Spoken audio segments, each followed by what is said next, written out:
Last time जो हमने पढ़ा था ना, वो थोड़ी सी बेसिक्स पढ़ी थी, फ्रिक्शनल फ़्लो होता क्या है और उससे कुछ प्रॉपर्टीज़ वगैरह पढ़ी थी। आज हमने देखना है जो फ्रिक्शनल फ़्लो हो तो रहा है। अब फ्रिक्शनल फ़्लो हमारे पास, अगर हम उसका जो जैसे पाइप है ना, पहले पाइप हमने यहाँ तक रखा हुआ था। ये एक सिंपल एक पाइप है। इस पाइप के अंदर से हमारे पास फ़्लो हो रहा है, और फ्लो ऐसा हो रहा है कि इसमें फ्रिक्शन कॉज हो रही है। सही है।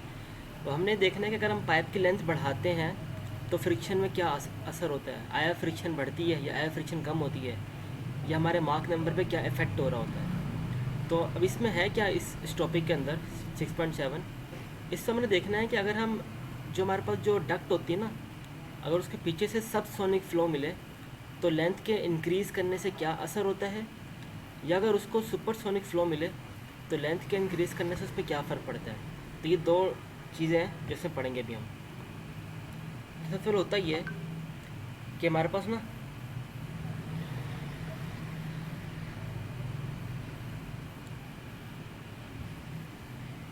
यहाँ पे डक्ट है। सही है। इससे पीछे ना हमने लगाया हुआ, ये पहली हेडिंग पढ़ लें। इसमें बेसिकली दो हेडिंग है। पहली हेडिंग हम इसके अंदर सबसोनिक फ़्लो देते हैं अपने डक्ट को, और दूसरे में अपने डक्ट को हम सुपरसोनिक फ़्लो देते हैं। दो डिफरेंट केसेस हैं। एक घंटा है। आप लोग खा लो, आप लोग खा लो। सेफ डक्ट है। अब क्या किया हमने, इससे डक्ट से पहले ना हमने एक नोज़ल लगा दिया है। अब जो नोज़ल से होगा क्या, कि हमें नोज़ल में कभी भी सुपरसोनिक फ़्लो आम हालात में नहीं मिल रहा होता। सही है। मतलब इस डट के अंदर पहले से ही सबसोनिक फ़्लो आ रहा है। अब जैसे इसके अंदर सबसोनिक फ़्लो आएगा, इसका मार्क नंबर तो होगा ना, ये मार्क नंबर के एक ग्राफ बना हुआ है। शुरू में मार्क नंबर <1 होगा। फॉर एग्जांपल इसके एंट्रेंस पे, यहाँ पे बिल्कुल इसके एंट्रेंस पे पॉइंट नंबर 1 पे, या मार्क नंबर 1 है। जैसे आगे बढ़ा तो होता क्या है, फ्रिक्शन की वजह से ना हमारे पास यहाँ पे ये बिहेवियर होता है। आपस डट का बिहेवियर क्या होता है कि जैसे ये ट्रैवल करेगा ना आगे, तो ट्रैवल करते करते इसका मार्क नंबर आहिस्ते आहिस्ते बढ़ेगा बढ़ेगा। और ये वो लेंथ है जो ए, हम अभी मेरा पाइप यहाँ तक है, अभी मेरा पाइप यहाँ तक है। जैसे ही इसके बाहर एंट्रेंस से निकल रहा होगा ना, एग्जिट से, तो इसका मार्क नंबर 1 को अचीव कर लेगा। तो नॉर्मल हालात में भी ये है, एंट्रेंस जो सबसोनिक हुआ था, और डक्ट से निकलते वक्त इसका जो फ्लो था वो सुपरसोनिक हो गया है। अब हमने किया क्या, हमने इसकी लेंथ इंक्रीज़ कर दी है। इंक्रीज़ करके हमने बी तक कर दिया है। अब हमने देखा इसका बिहेवियर क्या होता है। अच्छा, लेंथ के इंक्रीज़ करने से क्या हुआ। अच्छा, ये जो हमारे पास जो एग्जिट पे पॉइंट है ना, ये हमारे पास मैक्सिमम इंट्रोपी वाला पॉइंट होता है। सही है। ये लास्ट टाइम भी पढ़ा था कि जो ये वाला पॉइंट होता है ना हमारे पास, ये हमारा ग्राफ पूरा ऐसे बनता है, आगे जाके ऐसे ही बन रहा होता है। लेकिन अभी हम सिर्फ एक फ़्लो की बात कर रहे हैं, सबसोनिक फ़्लो, जैसे सिर्फ उसका एफ ही देखा हुआ है। तो ये जो पॉइंट है हमारे पास, ये मैक्सिमम एंट्रोपी वाला पॉइंट है। अब होता है क्या, हमने इसकी लेंथ इंक्रीज़ की, होना तो ये चाहिए इसकी एंट्रोपी फर्दर और इंक्रीज़ करनी चाहिए, लेकिन ऐसा पॉसिबल हो नहीं सकता, क्योंकि इस पर्टिकुलर फ्लो में ना ये अपनी मैक्सिमम एंट्रोपी पर आया हुआ है। अगर ये आगे ट्रैवल करेगा तो इसकी एंट्रोपी ऐसे डिक्रीज़ होगी, क्योंकि ग्राफ का बिहेवियर ऐसे चलता है। यहाँ से ऐसे आता है, फिर ऐसे होगा। तो एंट्रोपी डिक्रीज़ नेचुरली नहीं हो रही होती। एंट्रोपी या तो सेम रहती है या बढ़ती है। तो ये, तो जैसे हम इसकी लेंथ इंक्रीज़ करते हैं, इसमें होता क्या है कि हमारे पास जो इनलेट कंडीशन होती है ना, वो ऑटोमेटिकली चेंज होती है। फॉर एग्जाम्पल पहले हमने मार्क नंबर डाला था 0.7। सही है। शुरू में हमारे पास जो लेंथ थी ना इसकी, वो हमने ए तक लेंथ रखी थी, और हमने मार्क नंबर 0.7 इसके अंदर इनपुट किया था। आउटलेट में हमें मार्क नंबर 1 मिल गया। अभी जो लेंथ थी हमारे पास, फॉर एग्जांपल 1 मीटर की लेंथ थी। सही है। फिर हमने किया कि ये फर्स्ट स्टेज है, फर्स्ट स्टेप है, यहाँ से लेके हमें ग्राफ मिला ये वाला। फिर हमने क्या किया, इसकी लेंथ बढ़ा दी है। लेंथ बढ़ा के हमने कर दी 2 मीटर। तो ये इससे क्या हुआ कि जैसे हमने इसकी लेंथ 2 मीटर कर दी ना, अब हुआ क्या कि जो इसकी जो इनिशियल कंडीशन थी ना, जैसे मार्क नंबर पहले 0.7 था, वो ऑटोमेटिकली खुद ब खुद इसकी इनिशियल कंडीशन चेंज हो जाएगी। फॉर एग्जाम्पल मार्क नंबर कम होकर 0.5 हो जाएगा। तो ग्राफ वही बता रहा है। सेकंड स्टेज में जब इसकी लेंथ हमने बड़ी किया तो क्या हुआ, इसका मार्क नंबर डिक्रीज़ हो गया। इनलेट कंडीशन खुद ब खुद ऑटोमेटिकली चेंज हो जाती हैं, डिक्रीज़ हुआ, और फिर इसका नया ग्राफ ये बनता है। अब इस पाइप में हमारी इंट्रोपी की वैल्यू और ज़्यादा बढ़ जाती है। देखो यहाँ पे इंट्रोपी कम थी, और जब लेंथ बढ़ाई तो इंट्रोपी की वैल्यू हमारी और ज़्यादा बढ़ गई। तो सबसोनिक फ्लो में ये होता है। फिर से रिपीट कर रहा हूँ, सबसोनिक फ्लो में क्या होता है कि जब भी सबसोनिक फ्लो देते हैं तो हमारा मार्क नंबर हमेशा 1 की तरफ अप्रोच कर रहा होता है। अगर लेंथ हमारी अप्रोप्रिएट होती है, जैसे यहाँ पे जो लेंथ ए तक किया हुआ है, तो हमें ये वाला हमें फ्लो मिल रहा है, ये वाला हमें ग्राफ मिल रहा है। जैसे हमने लेंथ बढ़ाई तो क्या होता है कि हमारी एंट्रोपी को बढ़ना है, लेकिन इस वाले ग्राफ में एंट्रोपी फर्दर आगे बढ़ नहीं सकती। तो फिर होगा क्या, नेचुरली प्रोसेस क्या होता है, नेचुरल प्रोसेस फिर ये होता है कि हमारे पास जो इनलेट कंडीशन होती है वो चेंज हो जाती है। मार्क नंबर पहले फॉर एग्जाम्पल 0.7 था, यहाँ पे जैसे मैंने लेंथ इंक्रीज़ की अपनी डट की, तो मार्क नंबर डिक्रीज़ हो जाएगा, 0.5 हो जाएगा और कम हो जाएगा। सही है, जिसकी वजह से आपके पास एंट्रोपी और वादा उस ग्राफ के एतबार से एंट्रोपी आपकी और वादा आपको मिल रही होगी। तो ये पहला प्रोसेस होता है। अगर हम डट को लेंथ इंक्रीज़ करें तो, और पीछे से हमारा जो फ्लो है सब सोनिक हो, तो ये हमारे पास इफेक्ट आता है उसके लेंथ को इंक्रीज़ करने की वजह से। सारी बातें अंग्रेज़ी में यहाँ से आता वही लिखा हुआ है।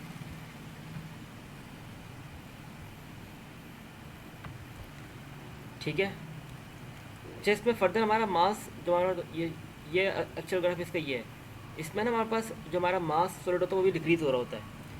यहाँ पे जो फर्स्ट कंडीशन है ना, जिसमें हमारा 1 मीटर का लेंथ थी और मार्क नंबर 0.7 था, इसमें मास सॉलिड ज़्यादा होता है पहले वाले फ्लो के अंदर। मतलब जो छोटी वाली लेंथ है ना ये वाली, इसका मास सॉलिड ज़्यादा होगा, और जो बड़ा वाला जो हमारा कर्व बना है इसका मास सॉलिड कम होगा। तो लेंथ के इंक्रीज़ करने से हमारे पास मास फ्लो रेट भी कम होता है, और लेंथ के इंक्रीज़ करने से हमारे पास इनपुट में ना मार्क नंबर भी कम होते हैं। दो बातें आमतौर पर एमसीक्यूज़ में या सवालों में पूछी जा सकती हैं।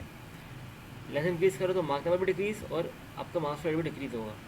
तो बात यहाँ पर लिखी हुई है। पहले आपका ग्राफ ये वाला था, जैसे ही हमने लेंथ इंक्रीज़ की तब ग्राफ देखो बढ़ गया। ग्राफ तो बड़ा हो गया है, ये ग्राफ बड़ा हुआ है, लेकिन इसका जो मास फ्लो रेट है ना, mass flow rate of B, ये बी है, आपके पास ये ए है। जैसे आपने इसका जो मास फ्लो रेट होगा ना बी वाले का, वो कम हो जाएगा ए से, तो आपका मास फ्लो रेट भी कम होता है। बस फिर 2 से 3 बातें आपने याद रखनी। पहली बात क्या है, लेंथ इंक्रीज़ करोगे आपके पास इनिशियल कंडीशन चेंज होती है, मार्क नंबर चेंज हो जाता है, कम हो जाता है। और दूसरा मास फ्लो रेट और मार्क नंबर दोनों चीज़ें कम हो जाती है हमारे पास। यहाँ तक क्लियर है? हाँ क्लियर है। याजदान क्लियर है? जी सर क्लियर है। ठीक है। अब इसमें क्या है, वही हम डट के अंदर ना, अब देखो हम डट में पहले हमने सबसोनिक फ्लो जो उसका बिहेवियर हमने चेक किया है। अब उसी डट के अंदर हम सुपरसोनिक फ्लो देंगे। हमने पहले हेडिंग की है, इसमें क्या है, हमने डट को सबसोनिक फ्लो दिया था। अब वही हमने डट को ना, अब उस डट को सुपरसोनिक फ्लो दे रहे हैं। उससे देखना क्या होता है, ये हमारी डट है, वही 1 से स्टार्ट हो रही है, डट आगे जाती जा रही है, और हमने डट से पहले ना एक सीडी नोजल लगा दिया है। सीडी नोजल की फुल फॉर्म क्या होती है, कन्वर्जिंग डाइवर्जिंग नोजल लगाया हुआ है। कन्वर्जिंग डाइवर्जिंग नोजल में अगर ये बिल्कुल अपने आइडियल कंडीशन में वर्क कर रहा हो, तो यहाँ पे हमें इसका आउटलेट पे हमें सुपरसोनिक फ्लो मिलता है। सही है, तो हमने एज्यूम किया हुआ है कि हमारे पास जो ये ना जो डक्ट है, इसके इनलेट पे हमें अभी सुपरसोनिक फ्लो मिला हुआ है। सही है, तो अभी देखो मार्क नंबर क्या है, सुपरसोनिक फ्लो से मिलाती है, मार्क नंबर ग्रेटर देन 1 होगा। देखो अभी मार्क नंबर हमारे पास जो ये ए की लाइन है, अभी हमारे पाइप की लेंथ ए तक है, यहाँ तक है, तो ये भी बढ़ाया नहीं हमने, सिर्फ इनिशियल लेंथ रखी यहाँ तक। और वहाँ पर देखो मार्क नंबर इनलेट में हमारे पास ग्रेटर देन 1 है, जो कि ये रहा। अभी इनलेट में मार्क नंबर ये है। तो होता क्या है, यहाँ पे हमारे पास सुपरसोनिक फ्लो आया। जैसे ही हमारा फ्लो अंदर फिर ट्रैवल करता है ना इस डक्ट से, तो गुजरते वक्त के साथ साथ हमारा मार्क नंबर डिक्रीज़ हो रहा होता है। देखो ये बिल्कुल अजीब बात है। अगर डक्ट में मार्क नंबर लेस देन 1 होगा ना, तो मार्क नंबर 1 बढ़ रहा होगा। देखो मार्क नंबर बढ़ रहा है, बढ़ के 1 हो जाएगा। लेकिन अगर मार्क नंबर आपने सुपरसोनिक दिया, फॉर एग्जाम्पल मार्क नंबर अभी हमने 2 दे दिया, तो इस केस में हमारा मार्क नंबर कम होता है, घटता है। तो ये ना इस जो बस जो फिनोफ लाइन है, इसकी ये खसूसियत है, वही बताती है कि हमेशा आपका फ्लो हमेशा ना मार्क नंबर 1 को अचीव कर रहा होगा हमेशा। बस आपने ये बात रखनी है, भले आप उसको कम दो या भले ज़्यादा दो। ज़्यादा दोगे तो कम होकर मार्क नंबर 1 की तरफ जा रहा होगा, और अगर कम दोगे तो वो बढ़ के मार्क नंबर 1 की तरफ जा रहा होगा। जाना उसने मार्क नंबर 1 की तरफ ही है।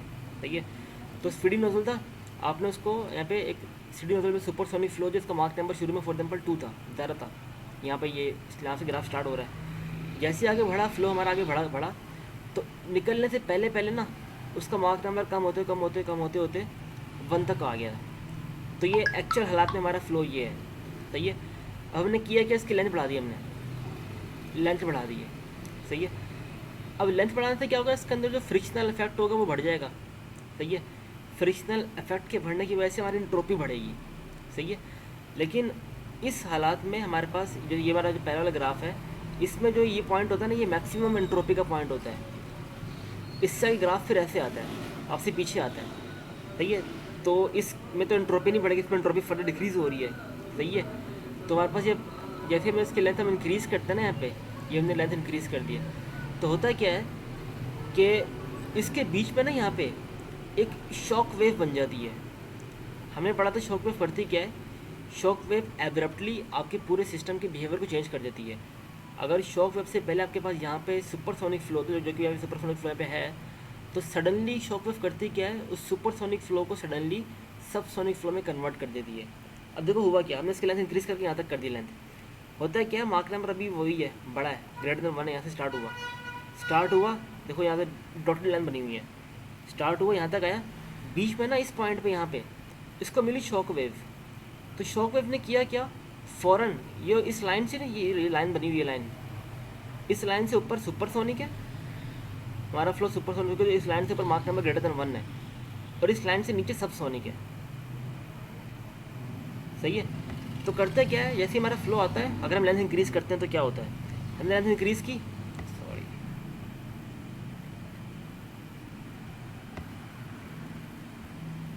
इसके लिए हमने इंक्रीज़ कर दी, यहाँ तक बी तक कर दी, तो बीच में खुद ब खुद एक शॉक वेव जनरेट होती है। वो शॉक वेव करती क्या है, आपके फ्लो का ना, ये आपका सुपरसोनिक फ्लो था, फर्दर बीच में एक शॉक वेव होती है, वो शॉक वेव करती क्या है कि उसको सबसोनिक में कन्वर्ट कर देती है। आपकी जो लाइन होती है ना, फ़ौरन देखो इस सुपरसोनिक से जो कि 1 से ऊपर है अभी लाइन, उसको नीचे ला के सबसोनिक में ले आती है यहाँ पे। तो यहाँ पे आपका सबसोनिक फ्लो हो जाता है। फिर वो सबसोनिक फ्लो आगे, अब सबसोनिक फ्लो में क्या, मार्क नंबर लेस देन 1 है, फॉर एग्जाम्पल 0.8 यहाँ पे मार्क नंबर है, फिर वो मार्क नंबर 1 को अप्रोच कर रहा होता है, ये देखो 1 को अप्रोच किया इसमें, तो आपको यहाँ भी मार्क नंबर 1 ही मिल रहा होता है एट द एंड। लेकिन सिस्टम के अंदर ना एक नॉन आइवेंट्रोपिक प्रोसेस होता है, जो शॉक वेव होता है ना, शॉक वेव, ये एक नॉन आइवेंट्रोपिक प्रोसेस है, इसमें एंट्रोपी सेम नहीं रहती, सही है। तो इस प्रोसेस के अंदर अगर आप लेंथ बढ़ाते हो, अगर सुपरसोनिक फ्लो है, तो बीच में शॉक वेव जनरेट होती है। इसी तरह अगर आप लेंथ और ज़्यादा बढ़ाते हो, आपने लेंथ अभी थोड़ी सी बढ़ाई थी, अगर आप लेंथ और ज़्यादा बढ़ाओगे तो ये शॉक वेव आहिस्ता आहिस्ता पीछे आती रहेगी। जितनी ज़्यादा लेंथ बढ़ाओगे ना, उतनी ज़्यादा शॉक वेव वापसी पीछे आती रहेगी। देखो आपने लेंथ और बढ़ाई, सी वाला पॉइंट, आपका स्टार्ट यहीं से हुआ, लेकिन जैसे आपके लेंथ के बढ़ाने की वजह से जो शॉक वेव थी ना, ये शॉक वेव वो पीछे आ गई, इनलेट पे ही उसने डायरेक्टली आपके फ्लो को सुपरसोनिक से सबसोनिक में कन्वर्ट कर दिया। ये आपका फ्लो यहीं पे ही सबसोनिक में यहाँ पे कन्वर्ट हो गया। जैसे सबसोनिक में कन्वर्ट हुआ, अब वो दोबारा 1 को अप्रोच कर रहा है, देखो 1 को अप्रोच यहाँ पे इसने 1 को अप्रोच किया। तो सुपरसोनिक फ्लो में लेंथ के इंक्रीज़ करने की वजह से आपकी शॉक वेव अंदर प्रोड्यूस होती है पाइप के अंदर या डक्ट के अंदर। जितनी ज़्यादा लेंथ इंक्रीज़ करते रहोगे, उतनी ज़्यादा shock wave toward the inlet जा रही होती है। अगर मैं इससे ज़्यादा और, अगर फॉर एग्जाम्पल मैं और लेंथ बढ़ा दूँ, इससे मैंने पॉइंट नंबर डी तक एक और लेंथ बढ़ा दी, और बढ़ा दी है, तो अब क्या होगा, ये शॉक वेव होगी ना, शॉक वेव वो इस नोज़ल के अंदर घुस जाएगी, वो इसके अंदर घुस जाएगी। अगर मैं और बढ़ा दूँ इसको एफ तक ले जाऊँ, तो क्या होगा, वो इसके जो सेंटर पॉइंट है ना, जहाँ पे ये जो थ्रॉट होता है, थ्रॉट, हमारी शॉक वेव यहाँ तक आ जाएगी। और अगर मैं और बढ़ा दूँ तो मेरी शॉक वेव डिसअपेयर हो जाएगी। अब जो इनलेट का जो हमारी कंडीशन होती है ना, यहाँ पर जिसको इनलेट कंडीशन दे रहे हैं, फॉर एग्जाम्पल पहले मार्क नंबर इसको हम 0.5 दे रहे होंगे इनिशियली, एज्यूम कर रहा हूँ, तो लेंथ के और बढ़ाने की वजह से ये मार्क नंबर और कम कर देता है, इसको चेंज करता है। ये इसको पहले भूल जाओ, ये पहले याद ना रखो, बस ये पता होना चाहिए कि सुपरसोनिक फ्लो में लेंथ के इंक्रीज़ करने की वजह से आपकी शॉक वेव जनरेट होती है। जितनी ज़्यादा लेंथ इंक्रीज़ करोगे, उतनी ज़्यादा shock wave toward the inlet approach कर रही होती है। तो ये दो बातें हैं बस, बात समझ आइए। सबसोनिक में क्या होता है लेंथ इंक्रीज़ करने से, और सुपरसोनिक में लेंथ इंक्रीज़ करने से क्या होता है। यहाँ तक बात हाँ सही, क्लियर है। याजान, यहाँ तक बात सही है। जी सर। अच्छा, इसमें ये है ना, एक टी एच डायग्राम बहुत इंपॉर्टेंट होती है, ये समझते हैं कैसे बनी हुई है। अब देखो हमारा प्रोसेस नंबर 1 क्या है, प्रोसेस नंबर 1 सही है। प्रोसेस 1 क्या है, यहाँ से इनलेट हो रहा है हमारे पास,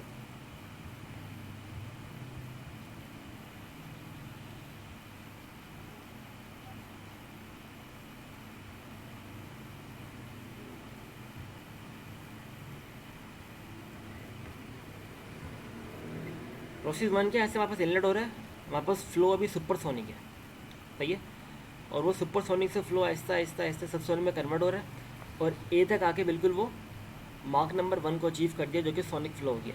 अब देखो इसको हम टी एच डायग्राम में ऐसे शो करते हैं। सबसे पहले आपने टी एच डायग्राम के अंदर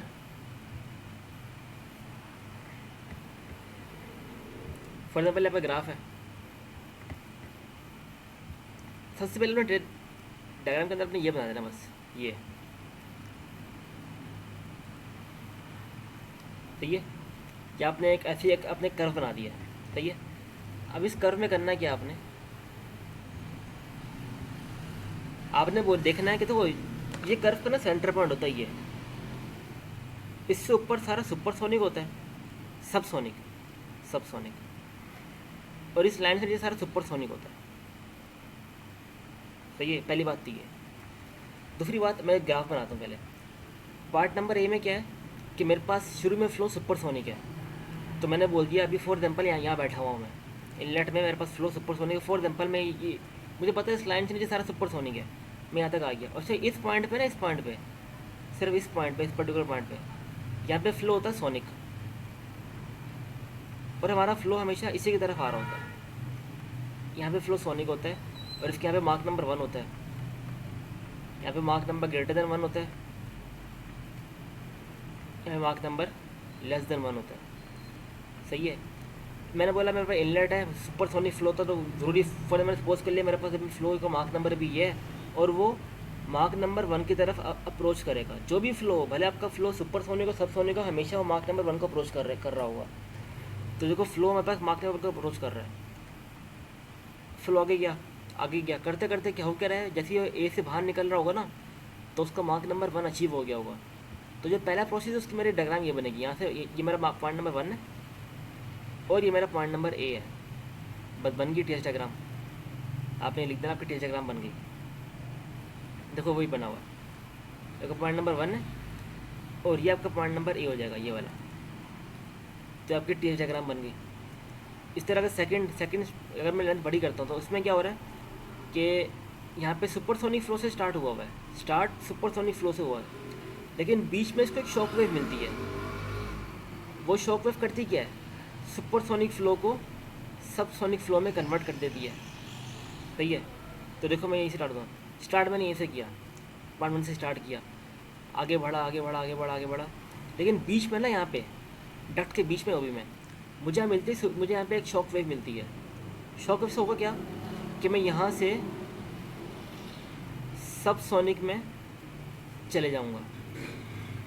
तो देखो इस शॉक वेव की वजह से क्या हुआ, अच्छा लाइन कभी भी स्ट्रेट नहीं बनेगी, ये लाइन हमेशा टिल्ट बनेगी ऐसे, ये बात याद रखना, ये लाइन कभी भी स्ट्रेट नहीं बनेगी, लाइन हमेशा ऐसी बनाना आप लोग, ये मैंने गलत बनाई है, ऐसी बनती है।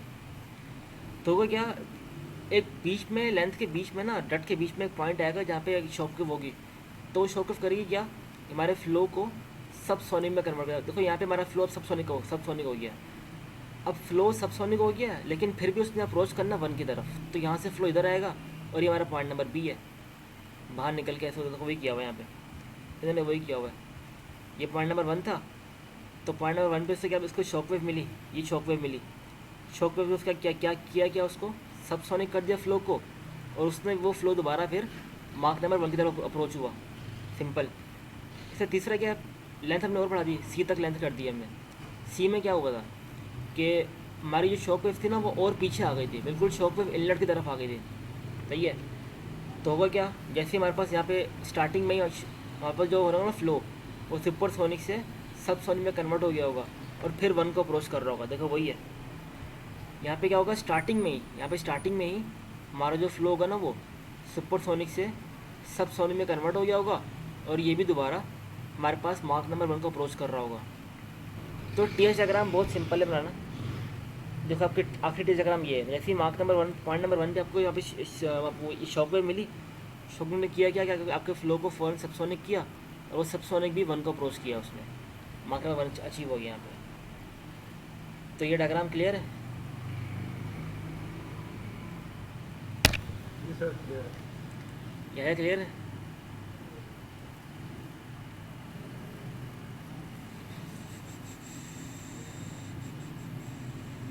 एक्सप्लोर किया गया। चलो ये टॉपिक के अंदर ख़त्म हो गया पहला।